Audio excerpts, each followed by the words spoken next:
Welcome, everyone to Building Materials Marketing Unboxed.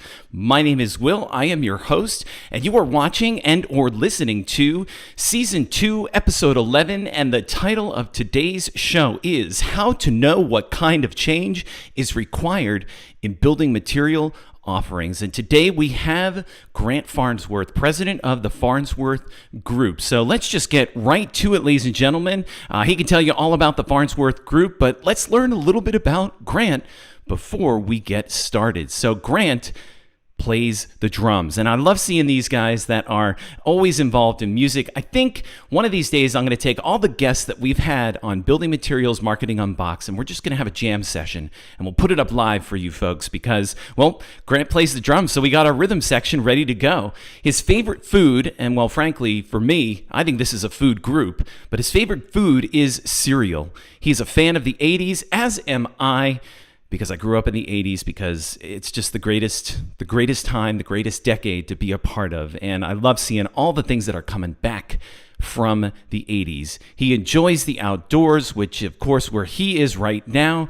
Now he's not outdoors for our interview, but he enjoys the outdoors. He's in Denver, even though the main office of the Farnsworth Group is in Indianapolis. So he's the president at the Farnsworth Group. So let's get him on the show right now. Please welcome Grant Farnsworth. Welcome, Grant. Great to have you. Hey, thanks, Will. Good to be here. Hey, listen, I got to know. Please tell our audience, what's your favorite cereal? We've all got our favorites. The first question right off the bat, what's your favorite cereal, my friend? Favorite cereal, if there's no health consequences to the decision, I'm going Fruit Loops with marshmallows, hands down. Oh, sounds good. I'm more of a Lucky Charms kind of guy, but that's because That's also good. good. The Charms, the marshmallows are the best part, and I like the Fruit Loops. So I feel like it's putting together the best of both worlds. Will Exactly. Yes, you get the fruity flavor, you get the marshmallows, you get everything. Even though they kind of taste like styrofoam, they're sugary styrofoam. And maybe I'm just a little bit strange, but well, we know I am. But when it comes to Lucky Charms, I do like the brown stuff too. You know, I mean, the other stuff, that's pretty good. It's got like that sugary coating. Anyway. You are an outlier. I'm going straight for the marshmallows every time. Straight for the marshmallows. Yeah, the oops that they come up with. Just marshmallows. Only marshmallows. Well, I appreciate the deep dive into your cereal preferences there.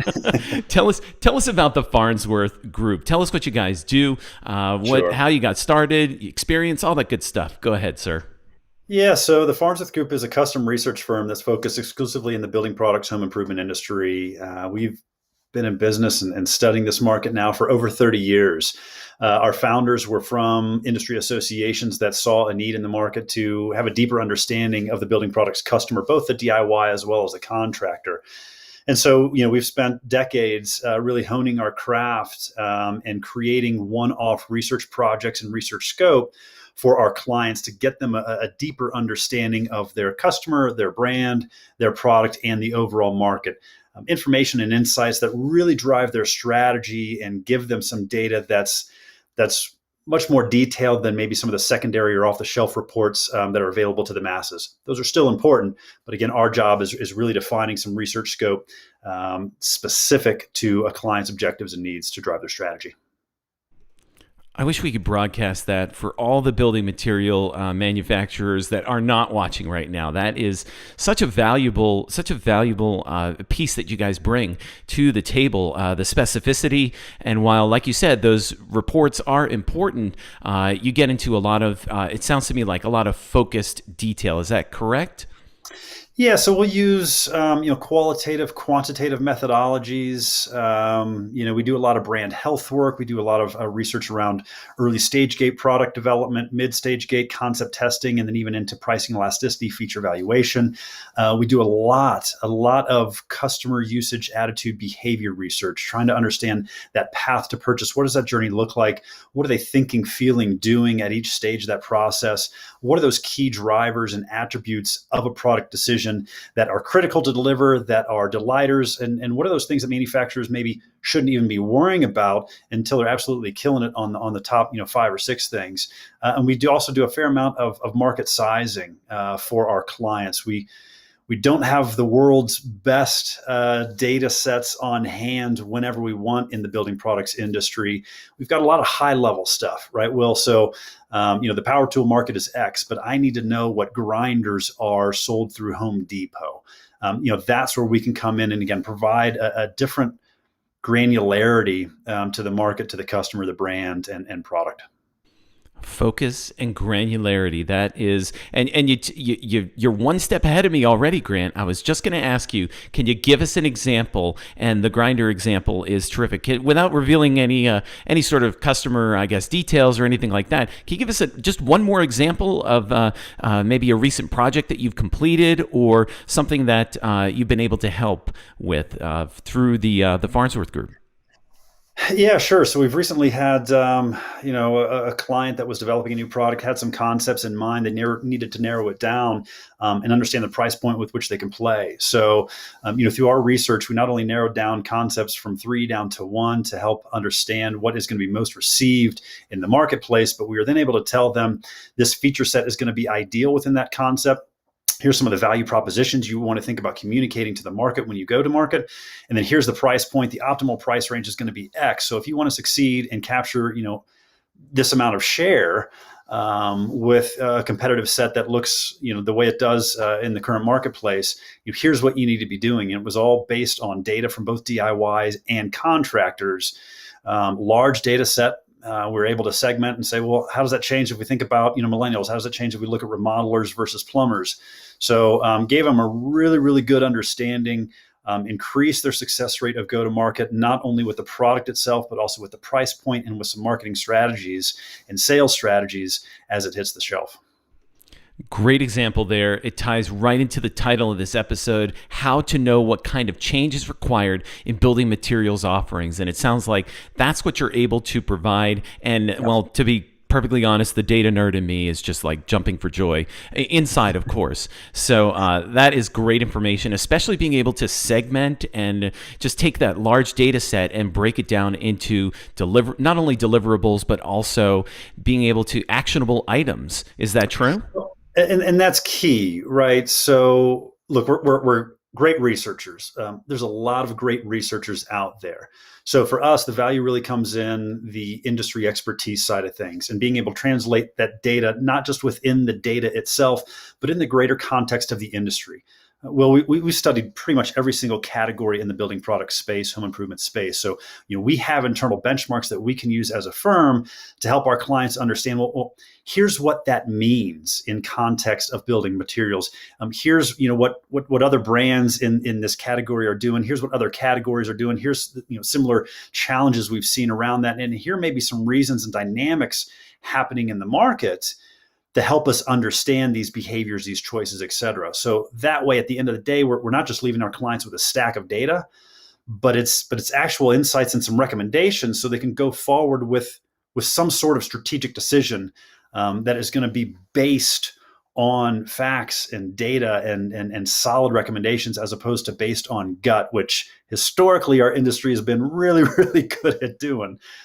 So yeah, absolutely. We take it well beyond just the data and apply some fundamental industry knowledge that we've gained over 3 decades. Love it. So this is great information. I love this. So let's dig in a little bit. What's a recent insight that you've been analyzing that building material manufacturers that they need to just focus on? Yeah, I don't think it's probably anything that's shocking, but certainly with COVID, we saw the acceleration of digital and the importance of digital. Not just, I'm not talking about online purchases in and of itself, but just the role that digital plays in making a decision, right? So we've seen the increase of shopping behavior for digital. In some categories, they're shopping online 5 times more than they're shopping in store. The use of digital to get information for installs, project activity, et cetera. The use of digital to understand and look for availability right now is hyper critical. So, Will, I would say just that overall accelerant of digital playing a critical role in how both homeowners, DIYers, and contractors are making building material decisions is really, really critical right now. And we've certainly had a lot of conversations with our manufacturing clients, with our supplier clients, on what that means for their specific customer, what that means for their specific product. But I can tell you that almost across every category, it's becoming quite important. You mentioned something, and I want to just go back to it about availability. What are you seeing as far as availability? You mentioned that it was when somebody says hyper, that kind of piques my ears a little bit. So tell me a little bit more. Break that open a little bit more Yeah. about availability and how digital, the intersect of the two there. Yeah, so I don't think it's news that supply chain is an issue right now, not just for our industry, but for a lot of industries, right? So the idea, particularly for contractors right now, whom are really, really busy, there was pent up demand prior to COVID, and there was about a 3 month period as we were tracking the data that a lot of contractors just stopped a large chunk of their volume. So pent up demand, paused demand, and now there's added demand from all the homeowners and young homeowners that are entering the market. And so as these contractors are busier and busier week after week, having product delivered on time, when they can expect it to deliver correctly, et cetera, is important for them to sustain their business, move from one project to the next, and keep on timeline, budget, et cetera. Well, with supply chains, we're seeing some categories being delayed. So it's not a 2 week lead time, it's a 6 week lead time. I was talking with a colleague today who personally ordered some windows in November. He's still waiting for them. So this availability piece is really impacting overall timelines and ability to get work done. Therefore, it's impacting pricing, et cetera. And so when we think about the connection to digital, contractors and homeowners alike are trying to understand what is available, when it's going to be available, how to order, when to order. Again, using some digital tools, particularly when looking at their suppliers, to help forecast and predict and build out their timelines, build out their schedules, and have a little bit more safety and security in their project process through those digital means, if that makes sense, Will. Completely makes sense. I do want to ask one other question along this line. Have you seen, or are you able to identify, are people going to change their product based on availability? I want it now. Whereas I don't know about your colleague that, these must be some pretty special windows that were ordered in November of 2020. Is that correct? That's right. Yeah, they are. They're special windows. Absolutely. But okay, so that makes sense. Seen, and we put out every year a building products customer guide. And what we saw last fall from the research that we were doing is that availability was the number one cause for product shift, brand shift, and channel shift. Over 30% of residential contractors that we spoke with tried a new brand for the first time due specifically to availability of their regular brand not being available when they need it. They tried a new brand.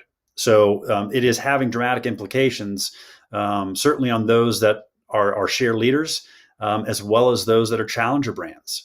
So it represents a great opportunity for many companies and organizations to get in the hands of contractors, to get in the hands of homeowners. But it also is an opportunity for those that own share in the market to find ways to communicate about availability if they aren't on shelf. How can we overcome that? And there are ways to do that. I don't think manufacturers need to be throwing their hands up in the air saying, "Well, gosh, we can't get product for a month." Oh well.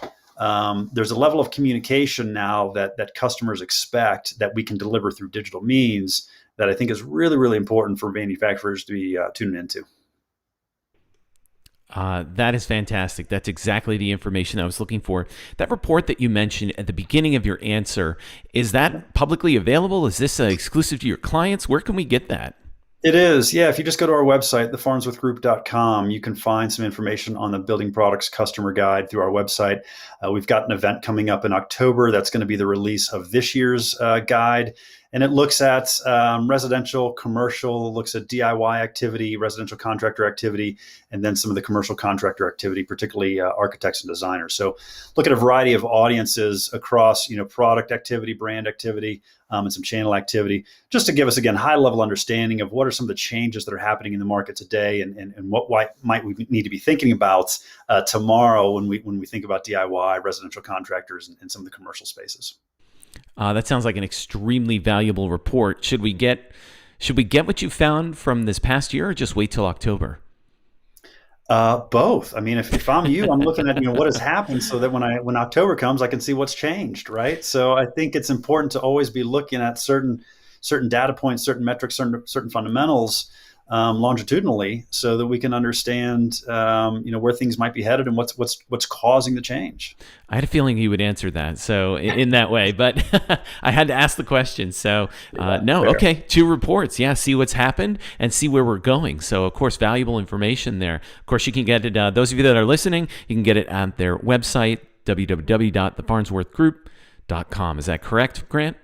You got it. Thanks, All Will. right, super. Yeah, no worries. Tell me a little bit about what should something. So we're talking about the things that you can do and the things that building material manufacturers should be doing and start doing. Let's. I want to ask you about the opposite. What should everyone in your space? What should we stop doing?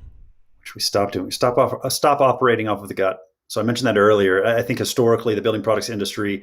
Look, there were a lot of family businesses, things that started locally or regionally 100, 125 years ago, and made a great product, right? Engineered a really cool product that solved a need at that time, and for maybe generations continued to evolve and develop and sell just based on what they thought was important, what they thought was a really good product, what they thought the customers wanted.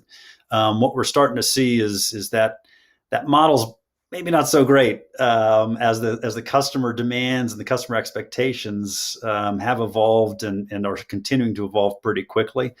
So I think manufacturers should stop relying on gut so much and really look for some data inputs, both secondary data, primary data, as well as internal data, kind of those three areas, to inform better decisions. And I will say it's been exciting over the last call it 5 to 10 years to see a lot of manufacturers adopt that insights culture. We see a lot of traditional CPG professionals coming into our space, a lot of young minds coming into our space that are looking at building product businesses a little bit differently.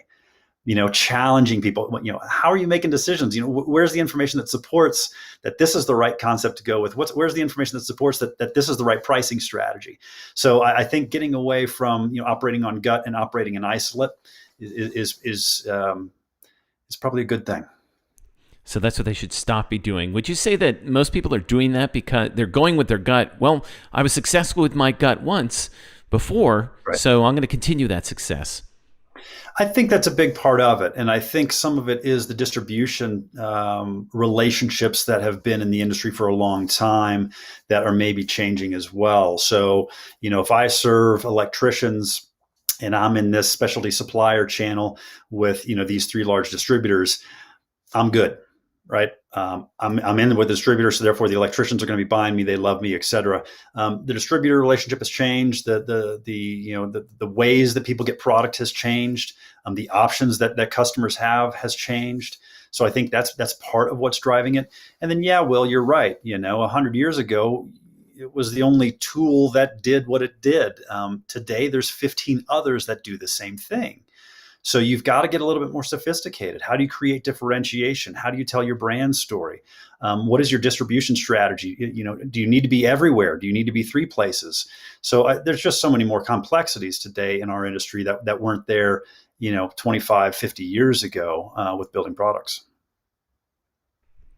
That's exactly what I was looking for. I thought that was where we were going to go, but let's talk a little bit about this data here. What is the value of quantitative versus qualitative data in product development and concept development? Yeah, sure. So, for us, and again, we've been doing it for quite a while. Our staff combined has over 250 years of building products research expertise. So we've got some great minds in our firm that have a lot of experience. And so for us, what we see, our manufacturers typically have very similar stage gate checks, Six Sigma, TQM, kind of whatever your process is, right? You've got early stage gate process all the way to the end. And that early stage gate is a lot of discovery, a lot of just trying to learn either through observation or conversation about what's being done and why in today's environment.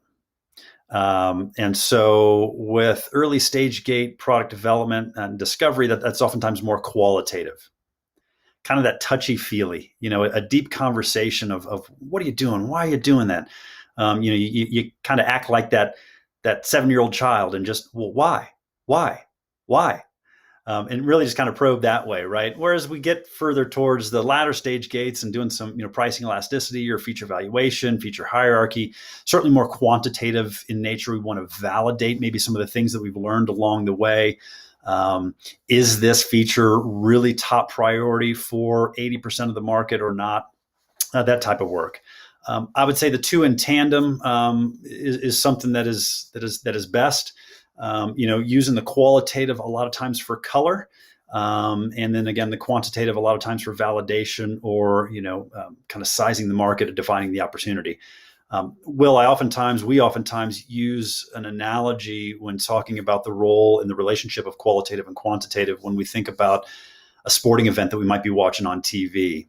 For watching a football game, you typically have your play-by-play announcer, then you have your what they call a color man, right? So the play-by-play guy is saying, hey, the ball's handed off to number 24. He ran it 14 yards. They're now on the 25-yard line. And then the color guy says, well, yeah, and the reason they did a handoff was because they saw this coverage in the back, and this is how he was going to look at this, and here's why he went this direction instead of that direction. So the two together really help you understand not only what is happening, but also, some of the motivations and drivers behind, why that play was made. And so that's how we approach it as well. That's a great analogy with the football analogy, because it really helps us understand, and I hope that it helps the audience understand exactly, what you're doing with qualitative versus quantitative data. That was a great analogy there. Quick question, Thanks, way off topic. You a Colts fan? I am a Colts fan, born and raised in Indianapolis. So I am a Colts fan. When Peyton Manning came out here to Denver, I briefly became a Broncos fan. So that's all good. Very good. Sorry, I had to, again, I wanted to kind of add a little color to your answer there. So appreciate that. So let's get back to business here. So let's take a look at, let's see, what does it mean? I want to talk about being innovative. We talked about trusting your gut, and while that may have worked 100 years ago, what does it mean for a building product manufacturer to be innovative? How can they do that? Yeah, they can do it a lot of different ways. What we've found to be a really interesting conversation, and where our research typically lands us is, innovation with intent, practical innovation, innovation that serves a need, right? We do work in the smart home automation space as well. So you think of integrators and installers, AV, that type of stuff, even going into appliances and smart appliances, et cetera. And we find that sometimes innovation comes with technology simply because you're able to do it. Ooh, look at what technology can do. Let's throw that in a refrigerator. Let's throw that in a stove. Let's throw that in a speaker. That's not always practical innovation. That's not always innovation that the customer is seeking out. So what I would say when it comes to innovation is understand what gaps in the markets need to be met. Understand what improvements to products need to be met. It may be a complete new to world.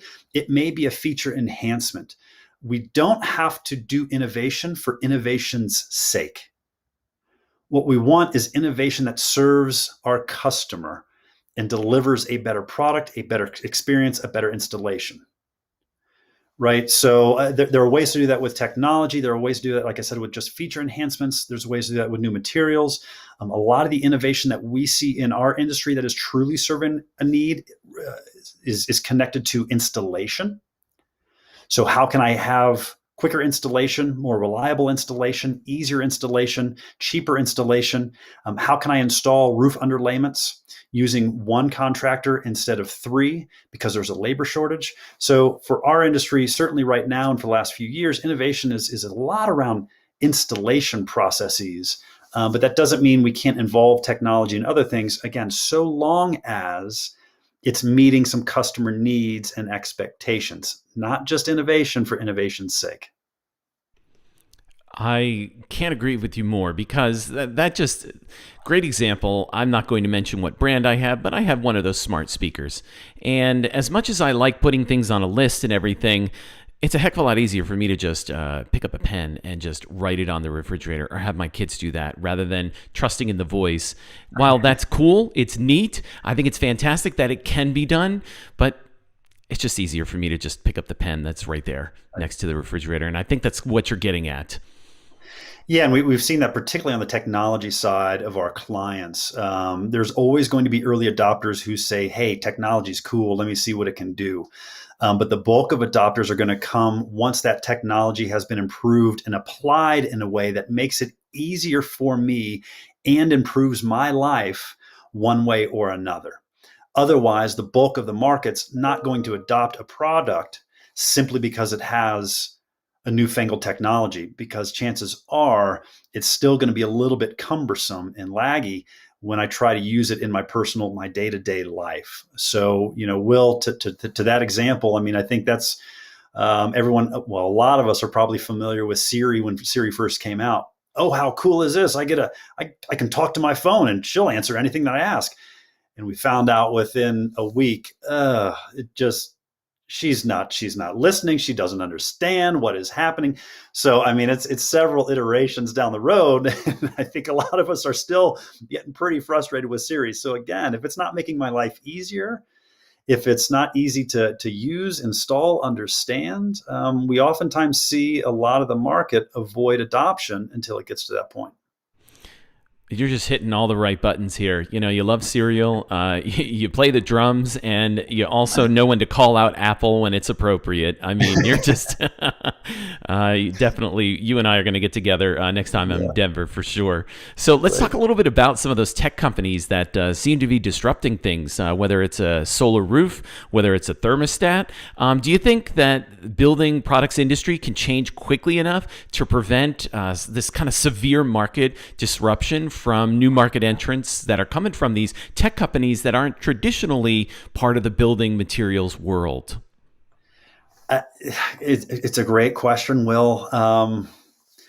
Can the building products industry change quickly? I think they can. Will they? I think there has to be a pretty big catalyst or impetus for them to do so. Look, we're in an industry that's still 10 years behind healthcare, tech, CPG, right? In the way that we kind of manage business, run business, the data that we have behind business, et cetera, the way that we go to market, brand, all that fun stuff. We've got practices as far as construction practices that really haven't changed too much in 100 years. I love the analogies and the anecdotes at conferences where someone puts up a black and white home building site from 75 years ago and a picture of a building site today. What's the difference? One's in color, one's not. Right. So, we're ingrained in some behaviors and ways of doing business that are tough habits to break. It doesn't mean we can't, but I think it's going to take a big catalyst to initiate that change. COVID was one of those. Supply chain right now is another one. We've got another thing that's been happening for the last several years with offsite construction. And that's where a lot of the tech companies that you're referencing, they came in, they've come, some have gone. Right. So I think the building products industry can, and I'm totally avoiding the question, by the way. I think the building products industry can. I don't know that we're going to see internal change in massive degree. I think it's really going to come from more disruptors out there and businesses and ideas that are a little bit outside of the building product space. Someone with a fresh lens that looks at our industry and says, "Wow, you're really still building a house that way. Well, let me show you how else it can be done." I think that influence is probably going to be a little bit stronger than initiatives taken by some of the stalwarts within our industry. I would say that was a very diplomatic answer, rather than well done. Very diplomatic answer. I can appreciate that. Well, yeah, no, that was good. I appreciate your honesty saying that you're trying to avoid the question. But to me, it came across as being very diplomatic. So let's talk about maybe one of those catalysts for change. Do you think that a change in the customer purchase path would be that very catalyst that could impact building material manufacturers? Yeah, absolutely. So one example would be, historically, there's conversations that manufacturers would be afraid to have with their suppliers and vice versa, channel conflict, right? That is a topic that a lot of manufacturers and suppliers need to get really, really comfortable with really quick. When we think about, who's in control today versus who was in control 50 years ago, manufacturers maybe were in control 50 years ago. Then these big orange and blue boxes started popping up, and all of a sudden, 20, 25 years ago, that control shifted to suppliers, particularly big box. And we saw it happen in CPG as well with the likes of Target and Walmart, et cetera. Well, now what we're seeing is the control is really being taken by the customer. They've got the tools at their disposal, right? They've got options at their disposal. They've got almost a global network they can tap into to meet their needs, get the products they want, when they want, how they want, where they want. So now the manufacturers, the suppliers, the brands, there should be, and there is starting to be a lot of conversation about collaboration in efforts, not just in our industry, but we can look to the fashion and apparel industry for a lot of examples in this, because they're oftentimes leading the curve. And so I think, that's a great example of, what the industry is doing, what the industry can do that may have been uncomfortable in the past, but is certainly going to be a necessity going forward, to accommodate to these changes that we're seeing and some of these catalysts of change, certainly that we've seen over the last 18 months. That leads me right into my next question. Great answer, by the way. I really appreciate that. That insight, especially the getting the fashion industry. That example is really good. So, what kind of changes do you think building material manufacturers? What kind of changes do they need to prioritize? We've talked about a lot of change. There's a lot of catalysts. There's a lot of things that are happening. But if I have a list of 10 things, break it down to the top 3. Oof. Things that we can prioritize. Yeah, one, know your customer, right? So really get a handle on an in-depth understanding. And this is, I know, going to come across as a sales pitch. It is not. So whether we're doing it or you're doing it internally, or know your customer, because they will continue to change. What drives them today may not be what drives them tomorrow. We've already seen that just in the last 15 years. In a down market, so when you think about 2008, 9, 10, price and having low price points was king. Well, today it's not. Service and supporting their business and how slammed contractors are is critical. So there's always going to be some movement with what drives and motivates customer decisions in the brand or product they stay with. So know your customer intimately. And then 2 would be adapt. Make sure that you're addressing what is important. And it may be the channel piece of it, where they can buy. It may be the information piece of it, what they want to understand, what they need to know, right? So I think know your customer, adapt.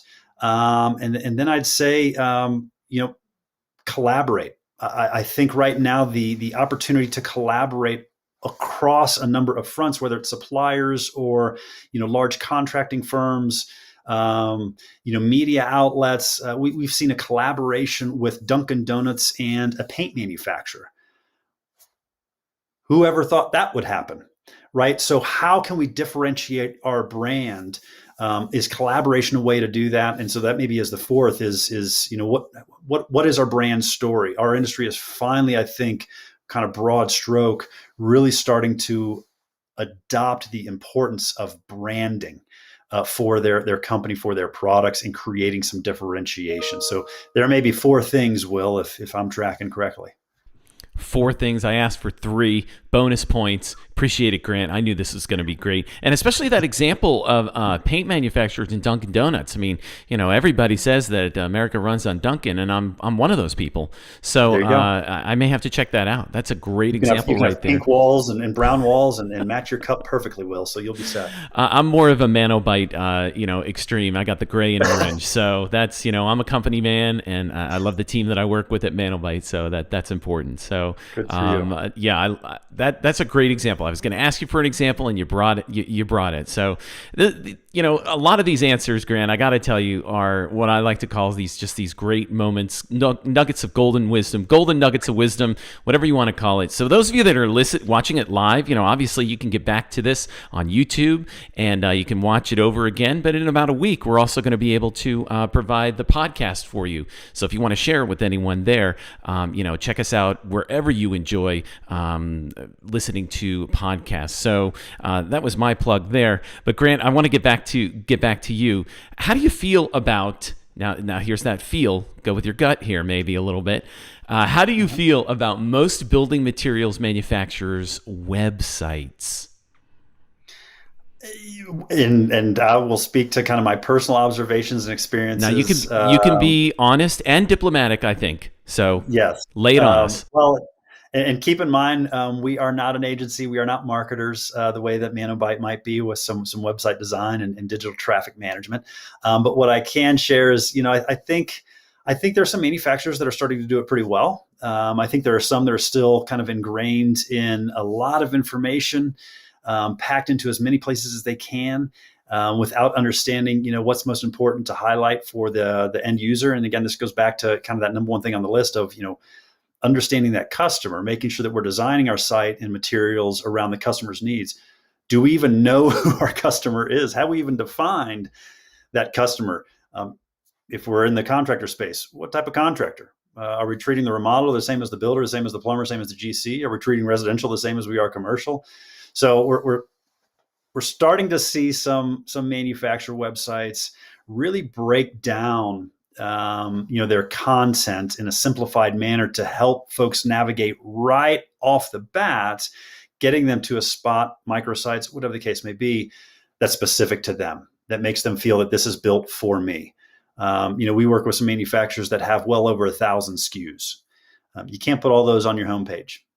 We've seen some do it, but it's probably not going to be too successful, and you're going to leave the customer frustrated and going to your competitor. So how are you organizing and how are you tailoring all of that movement to the end user? I think is critical. We're certainly getting there, Will, and I think there's some categories as we think about fashion plumbing, fashion lighting. Some of those more aesthetic categories are doing it pretty well. Even getting into some of the roofing manufacturers, they're doing it well. A lot of the window and door manufacturers are doing it well. They've got kind of a residential versus commercial versus homeowner kind of feel to their websites. And again, making it easy to navigate for the customer to find things that are relevant to them. So I think we're getting there. There's still some really, really terrible manufacturer websites out there, though, I'll be honest. Honesty and diplomacy, Grant. Once again, another great answer right there. Yeah, let's put those 1,000 SKUs on your homepage and put them on a slider. And yeah, like really. Even better. Even better. Let's throw everything at once at somebody, just completely overwhelm them and make them go to our competitor. That's right. Disclaimer for those of you that do not have your sarcasm up and radar up and running, please do not do that. Let's get back to the Farnsworth Group. What's a recent activity that you've implemented there that has brought about some surprising results for you? Yeah, we started this home improvement COVID tracker last March. As soon as things shut down, we put our foot on the gas, and we're probably busier than we ever were. One of them was this COVID, weekly or monthly tracker that we were doing for, all the way up until last June, July. This past June, July, I'm sorry. We thought it was important. It was free. We made sure that we were giving it away on a regular basis to the industry. I think the value that our clients in the industry found in it was maybe greater than we expected. It was a great positive reaction. We still have a lot of clients and colleagues that are looking at that data. There was a lot of trending data there to help folks, make some predictions in their business, help folks do some planning. So it ended up being, I think, received better than we expected and produced some results that were really, really helpful, not only for our firm, but for the industry as we think about the implications that COVID had on both contractors and DIYers. Valuable and helpful. You can't go wrong with that. That's fantastic. And free. Yeah, and free. Yeah, exactly. Budget conscious as well. So right. Yeah, no, that is great. Last question for you. And I want to know, you can do business, you can go the business way, but I ask all my guests the same question. You can go the business way, you can go outside of that, whatever you want. But Grant, what is the best advice that you have ever received? Focus. And I think that can apply to both business and personal. Focus. I know for our firm, that's what's led us to a lot of success. And I know the lack of it for a lot of companies have caused their demise. bright and shiny is really attractive. But it can distract you from what you're good at, what the market needs, what your customer needs, et cetera. So for me, focus and always trying to maintain that focus. It's a discipline for sure, but I think it leads to really good things personally and professionally. That is great advice. And it applies to so many different places. I'm really glad that you didn't say something like, don't put too much milk in your cereal, otherwise it'll get soggy. Nobody likes soggy cereal, but focus is important, and I'm going to do that right now. Focus is definitely important. I was expecting maybe an acronym, maybe it stands for something, but I think, Grant, maybe you should work on it and just, send us a nice infographic. So keep it simple. No way, Will. Yeah. Just keep it simple. There's way too many acronyms in our industry right now. I think we can both agree on that. This is very true. Keep it simple. Keep the focus focused, and don't try to play off of it or anything. That's great stuff. Grant, it was just a pleasure having you on the show. Just fantastic. Those of you that are watching live, I know you're going to watch it again on our YouTube channel, Manobite. You can also catch it, like I said before, on any one of those podcasts. And Grant, where can somebody get in touch with you? Where do you like to hang out? Certainly visit our website, so thefarnsworthgroup.com. You can visit me on LinkedIn as well, Grant Farnsworth, or you can email me directly or anyone else in our organization. But my email is gfarnsworth@thefarnsworthgroup.com. There you go, ladies and gentlemen. Fantastic stuff. Grant, pleasure talking with you today. Definitely want to have you back again, so we'll talk about that at another time. So thanks again, Grant. Good to have you with us. Thanks, Will. Appreciate it. And for those of you that are watching, once again, I just have to say thanks, Grant. That was a fantastic interview. It was terrific. Thank you for joining us on today's episode. For those of you that are watching, you have been watching how to know what kind of change is required in building materials offerings. And so manufacturers out there, I hope you were listening, and I hope you found this valuable because, you heard it directly from Grant and the Farnsworth Group. They do a lot of research. They know what they're talking about. And of course, Grant just mentioned where you can get in touch with him and his group.